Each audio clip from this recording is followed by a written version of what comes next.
नमस्कार साथियों, मैं डॉक्टर MP सिंह आप सभी का स्वागत करता हूं। साथियों, आज हमारे भौतिकवाद की दुनिया में पति और पत्नी के संबंधों में काफ़ी खटास आ चुकी है। बहुत सारे परिवार आपने देखे होंगे कि जहां पर पत्नियों की उपेक्षा की जाती है और जहां पत्नियों की उपेक्षा की जाती है उस घर में स्वर्ग नहीं होता है।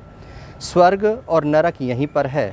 स्वर्ग और नरक किसी ऊपर आकाश में नहीं है। यदि आप घर परिवार में एक दूसरे की बात के लिए, एक दूसरे की खुशी के लिए काम करते हैं तो वह स्वर्ग होता है।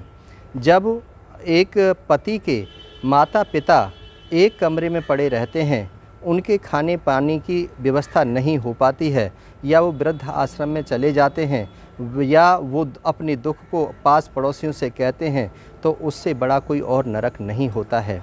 या आपके छोटे बच्चे हैं, जब बच्चों को किसी प्रकार की जानकारी हासिल करनी होती है तो उनको लैपटॉप और मोबाइल पकड़ा दिया जाता है या 150 के नोट दे दिए जाते हैं, जिससे सामाजिक व्यवस्था खराब हो जाती है। आप थोड़ी देर के लिए तो खुशी महसूस कर सकते हैं, लेकिन आजीवन खुशी उसमें नहीं रहती है।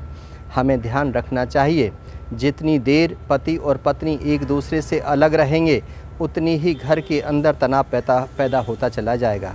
पति पत्नी यदि अपने अपने घर में रहते हैं, महीना 2 महीना, साल 2 साल यदि अलग रहते हैं, पति अल्कोहल ड्रिंक करने लग जाता है, पत्नी अपना कहीं वर्किंग करने लग जाती है, कहीं नौकरी ढूंढ लेती है, किसी अन्य व्यक्ति से बात करने लग जाती है, वो अपना शौक़ मौज कहीं और तलाश कर लेती है और पति भी अपना शौक़ मौज कहीं और तलाश कर लेता है। ऐसी स्थितियों में घर बिगड़ जाते हैं।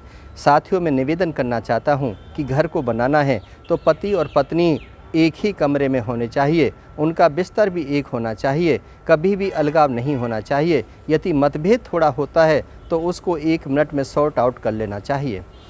मैंने कई बार ऐसा देखा है कि पति और पत्नी के कमरे अलग होते हैं। पति को रात को सर्दी लगती है, गर्मी लगती है, हार्ट अटैक होता है, अस्थमैटिक अटैक होता है, ब्रोंकाइटिस अटैक होता है या और कोई परेशानी होती है तो पत्नी सोती रहती है, उसे पता ही नहीं है कि कब क्या हुआ।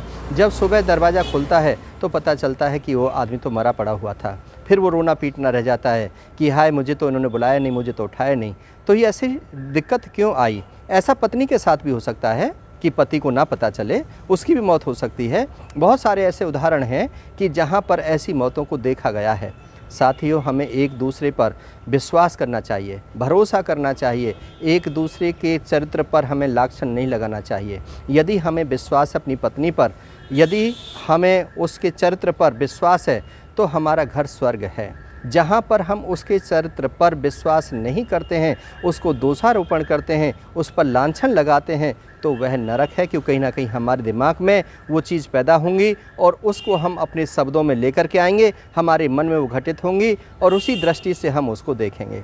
साथियों, मैं एक चिंतनशील व्यक्ति होने के नाते से मैं आपसे निवेदन करना चाहता हूँ कि ऐसा कोई व्यक्ति नहीं है जिसको हवा न लगी हो, ऐसा कोई व्यक्ति नहीं है जो पानी न पीता हो। सभी लोग रोटी खाते हैं, पानी पीते हैं और सभी इस भौतिकवाद की दुनिया में दुनियादारी से मिलते हैं। लेकिन हमें एक दूसरे पर विश्वास होना चाहिए, एक दूसरे पर भरोसा होना चाहिए, एक दूसरे की इज्जत के लिए काम करना चाहिए। समाज में इज्जत और बेइज्जती का ही खेल होता है और कुछ नहीं होता।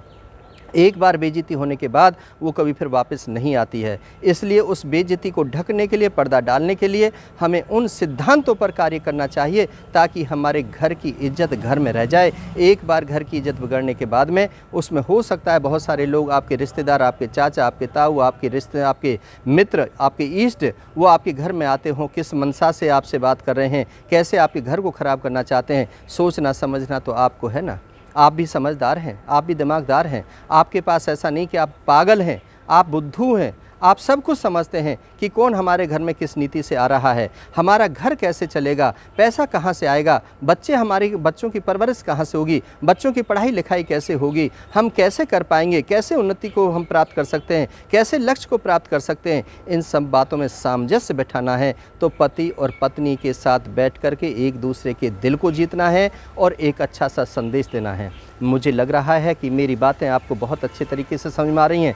यदि आपको लग रहा हो अच्छा कि और लोगों का भी भला होना चाहिए तो इस वीडियो को ज़्यादा से ज़्यादा शेयर करना, ज़्यादा से ज़्यादा लाइक करना ताकि अन्य लोगों का भी भला हो सके। बहुत बहुत शुक्रिया, बहुत बहुत आभार।